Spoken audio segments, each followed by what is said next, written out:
Hi everyone, my name is Deepthi. Today we will discuss about an important pediatric topic, cystic fibrosis. Here we will discuss 5 to 7 questions related to this topic.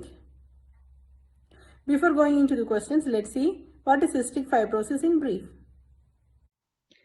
Cystic fibrosis is a chronic multisystem disorder which is an autosomal recessive trait disorder characterized by exocrine gland dysfunction. The mucus produced by the exocrine glands is abnormally thick, tenacious, and copious, causing an obstruction of small passageways of the affected organs, particularly in the respiratory, gastrointestinal, and reproductive system. Anatomically, the glands are broadly classified into two types based on the presence or absence of ducts. Endocrine glands are the glands that secrete hormones without ducts, while exocrine glands secrete hormones through ducts. As cystic fibrosis is related with exocrine glands, we'll see more details. Examples of exocrine glands include sweat glands, lacrimal glands, salivary glands, mammary glands, and digestive glands of stomach, pancreas, and intestines. Common symptoms are associated with pancreatic enzyme deficiency and pancreatic fibrosis caused by duct blockage, progressive chronic lung disease as a result of infection, and sweat gland dysfunction resulting in increased sodium and chloride sweat concentrations. An increase in sodium and chloride in sweat and saliva forms the basis for one diagnostic test, that is sweat chloride test. Cystic fibrosis is a progressive and incurable disorder, and respiratory failure is a common cause of death. Organ transplantations may be an option to increase survival rates. Let's see question number 1. The clinic nurse is providing instructions to a parent of a child with cystic fibrosis regarding the immunization schedule for the child. Which statement should the nurse make to the parent? Let's see the options. The immunization schedule will need to be altered. Second option, the child should not receive any hepatitis vaccines. Third option, the child will receive all of the immunizations except for the polio series. And the last option is, the child will receive the recommended basic series of immunizations along with an yearly influenza vaccine. Here, the nurse has to say the correct statement regarding the immunization schedule of a child with cystic fibrosis. Adequately protecting children with cystic fibrosis from communicable diseases by immunization is essential. In addition to the basic series of immunization, an yearly influenza immunization is recommended for children with cystic fibrosis.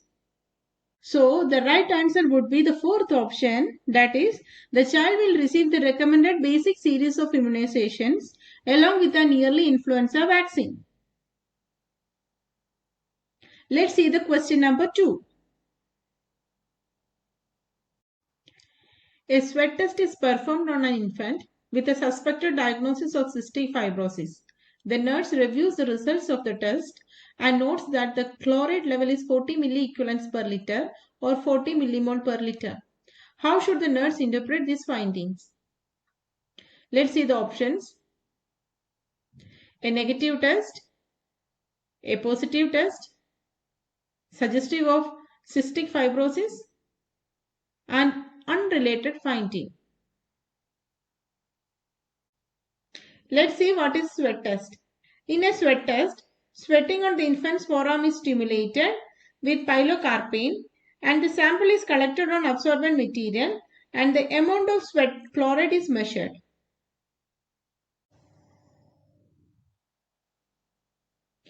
A chloride level higher than 60 milliequivalents per liter or 60 millimole per liter is considered to be a positive test result. A sweat chloride level lower than 40 milliequivalents per liter or 40 millimole per liter is considered to be normal. A sweat chloride level higher than or equal to 40 milliequivalents per liter or 40 millimole per liter is suggestive of cystic fibrosis and requires a repeat test. So, coming back to the question, the nurse reviews the results of the test and notes that the chloride level is 40 milliequivalents per liter or 40 millimole per liter. So, what could be the answer? Yes, it's a suggestive of cystic fibrosis. Here comes our third question. Breathing exercises and postural drainage are prescribed for a hospitalized child with cystic fibrosis. What instructions should the nurse include in the client's teaching plan? Let's see the options. Schedule the procedure so they are 4 hours apart. Second option, perform the breathing exercises and then postural drainage. Third option, perform the postural drainage first and then the breathing exercises. The last option, perform postural drainage in the morning and breathing exercise in the evening.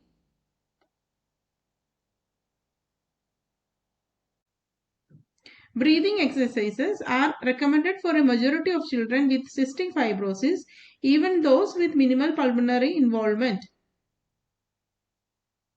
The exercises usually are performed twice daily and they are preceded by postural drainage. The postural drainage will mobilize secretions and the breathing exercise will then assist with expectoration. The exercises to assist in assuming correct postures and in maximizing thoracic mobility, such as swinging the arms and bending and twisting the trunk, are included. The ultimate aim of these exercises is to establish a good habitual breathing pattern. So what is the right option? Yes, we need to perform the postural drainage first, then the breathing exercise. So the third option is the right one. Question number 4. The mother of a child with cystic fibrosis asks the nurse about the disease. What should the nurse tell the mother about cystic fibrosis? Let's see the options one by one. Transmitted as an autosomal dominant trait. Cystic fibrosis is transmitted as an autosomal recessive trait, not the dominant. Let's see what it is. Autosomal recessive trait inherent pattern is shown in this picture. Suppose both the parents are carriers. 75% of the children will not have the condition, while 50% of the children will be the carriers are same as their parents. And unfortunately, 25% of the children will have the condition. Option number 1 is wrong. Let's see second option. A chronic multisystem disorder affecting the exocrine glands. Cystic fibrosis is a chronic multisystem disorder and that affects exocrine glands. Let's see the third option. A disease that causes the formation of multiple cysts in the lungs.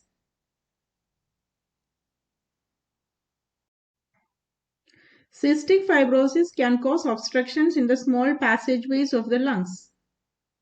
But it will never cause or it will never form the multiple cysts in the lungs. So option number 3 is wrong. Let's see the last option, a disease that causes dilation of the passageways of many organs. As I said before, the mucus produced by exocrine glands, particularly those of the bronchioles, small intestine and pancreatic and bile ducts, is abnormally thick, causing obstruction of the small passageways of these organs. So the option number 4 is wrong. Hence, we can say option number 2, that is chronic multisystem disorder affecting the exocrine gland, is the right answer. Let's see the next question. Question number 5. During a clinical conference, a nursing student is discussing care for a child with diagnosis of cystic fibrosis. Which comment by a student indicates the need for further review of information about cystic fibrosis? The question says to find out the wrong statement which is given by the student. Let's see the options. Option number 1. Cystic fibrosis causes mucus that is formed to be abnormally thick. Option number 2. It's a condition transmitted as an autosomal recessive trait. Option number 3. The disease causes dilation of the passageways of many organs. The last option. It is a chronic multisystem disorder affecting the exocrine glands. Let's see the options in detail. First option, cystic fibrosis causes mucus that is formed to be abnormally thick. The mucus produced by the exocrine glands, particularly those of bronchioles, small intestines, and pancreatic and bile ducts, is abnormally thick. Okay, so this option is wrong, but the statement is right. We need to find out the wrong statement which is given by the nursing student. Let's see the second option. It's a condition transmitted as an autosomal recessive trait. Of course, we know that cystic fibrosis is a condition that is transmitted as an autosomal recessive trait disorder. So this option is also wrong, but the statement is correct. Option number 3. This disease causes dilation of the passageways of many organs. Since the mucus that is produced abnormally thick, it causes an obstruction, not dilation, of the small passageways of these organs. So this statement is wrong, but we need to see the last option. Let's see. It's a chronic multisystem disorder affecting the exocrine gland. Of course, we know that it's a chronic multisystem disorder that affects exocrine glands. So the statement is correct, but as per the question, the option is wrong. So the only answer we can choose is the disease causes dilation of passageways of many organs. That is option number 3, since we need to find out a wrong statement given by the nursing student. Question number 6. The nurse has provided instructions to the mother of a child with cystic fibrosis about appropriate dietary measures. Which statement by the mother indicates an understanding of these dietary measures? Our options are: the diet needs to be low in fat, the diet needs to be low in protein, the diet needs to be low in calories, and the last option is the diet needs to be high in calories. The question asks us to find out the correct statement which is given by the mother so that the nurse must understand the mother is clear about the dietary measures that to be given to the child with cystic fibrosis. We must know certain important dietary regimens for the children with cystic fibrosis. Children with cystic fibrosis are managed with a high calorie, high protein diet.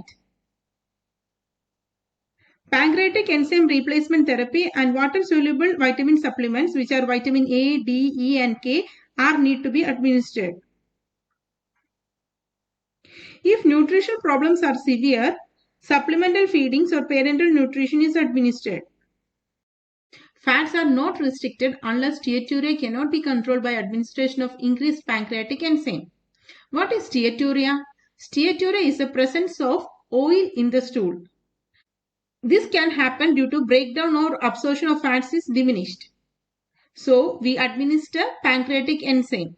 Even though we administer pancreatic enzyme, some children with cystic fibrosis have steatorrhea. So in that conditions, we are not supposed to restrict fats in the diet.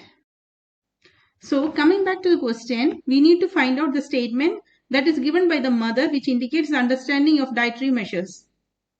What could be the answer? Yes, the child must have dietary needs to be high in calories. So the fourth option, the diet needs to be high in calories, is the correct answer. Let's move on to the next question. The nurse is reviewing the laboratory report of the child hospitalized with hemoptysis. Based on the results, the nurse should plan to implement measures to treat the child for which condition? The laboratory report indicates potassium 4.0 milliequivalents per liter, sodium 128 milliequivalents per liter, chloride 88 milliequivalents per liter. Glucose level is 110 milligram per deciliter. Serum creatinine is 0.4 milligram per deciliter. Blood urea nitrogen is 25 milligram per deciliter.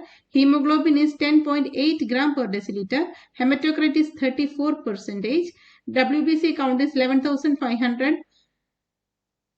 And the sweat chloride level is 66 milliequivalents per liter. Option number 1, renal failure. Option number 2, cystic fibrosis. Option number 3 is cardiac dysarrhythmias. Option number 4 is type 1 diabetes mellitus. Let's see the options one by one in detail. First option, renal failure. Hypernatremia and elevated serum creatinine are present in renal failure. But in the lab results, it shows the sodium level is below normal, that is 128 milligram per deciliter or 128 milliequivalents per liter, which shows that the hyponatremia, not hypernatremia. And also for the renal failure, there will be an elevated serum creatinine level. But in the lab report, it shows that the serum creatinine level is 0.4, which is normal. So we can say the renal failure is not the right answer for this question. Option number 2, cystic fibrosis. In cystic fibrosis, sodium and chloride are lost in the sweat, lowering the serum levels. Serum levels of sodium as well as serum levels of chloride are below the normal level.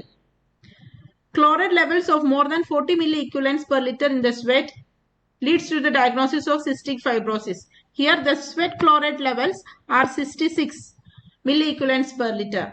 So there is a chance of diagnosis of cystic fibrosis. The third point is dehydration from loss of sodium chloride that increases the blood urea nitrogen level. What is the blood urea nitrogen level here in the lab report? It is 25 milliequivalents per liter or 25 milligram per deciliter. So blood urea nitrogen level in our report, lab report, shows that 25 milligram per deciliter. Here the child may have hemoglobin a little low due to hemoptysis. What is hemoptysis? It is the presence of blood in the sputum. Here the BUN level is high, that is 25 milligram per deciliter. And the last point is WBCs are elevated. The white blood cell counts are elevated. How?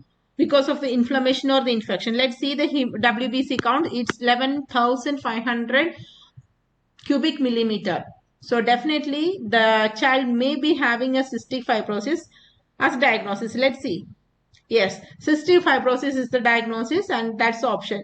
Let's see why cardiac dysarrhythmias and diabetes mellitus type 1 are not considered to be the right answer.